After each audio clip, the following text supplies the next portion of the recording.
Hello, welcome to our video tutorial on how to cite a song from a CD using EasyBib. The first step is to remember that for any multimedia production, wherever the music may come from, a CD, iTunes, Amazon, we cannot use more than 10% of the song. If you need help making the accurate assessment of exactly how many seconds or minutes that is, please see your teacher or one of the librarians and we'll be glad to assist you. Let's now get started. To cite a selection from an actual CD that you have, we're going to go into our project list, and one more time we're going to go to all 59 options and choose music or audio. Now, we've been primarily dealing with online formats, but for a traditional CD, we want to go with the first tab. This says heard. This simply means a more traditional medium, such as a physical object, like a record or a CD.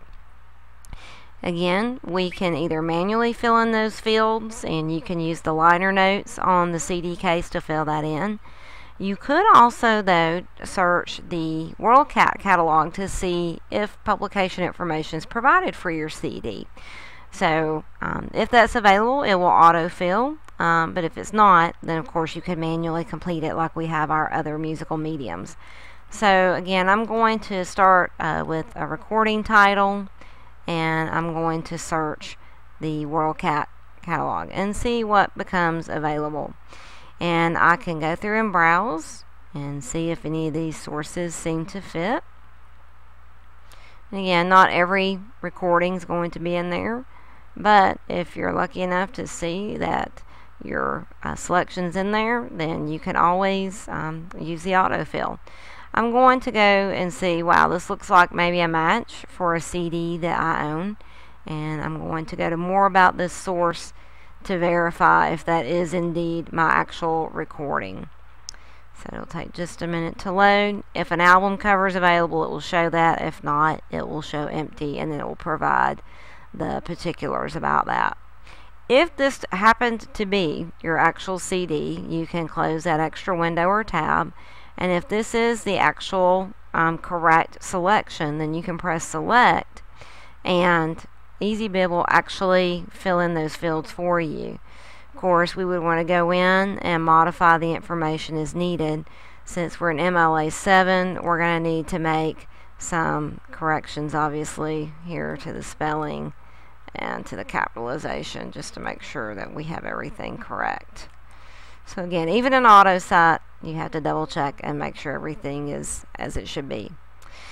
Again, you could double check, see what else you might need to change, and then of course for a CD recording you would choose compact disc. If for some reason you're actually using a cassette, and I imagine you're probably not, but if you are, you choose cassette, or if you had the actual vinyl version, then vinyl recording. Most of you though probably would have a CD. Whether you're manually filling in those fields, again, as we've done for our digital versions through Sounds Abounds, iTunes, Amazon, you can complete those manually for CDs or albums or cassette tapes. Or again, if you find a match in the WorldCat catalog, then you can autofill and then double check to make sure the information is correct.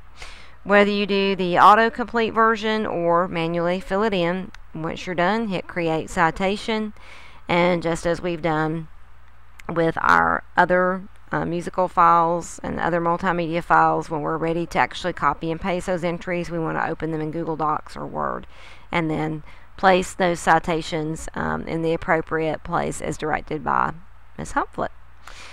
We hope that you've enjoyed this video tutorial. If you need assistance, please come by the library and we'll be glad to help you out. Thank you again for your gracious attention.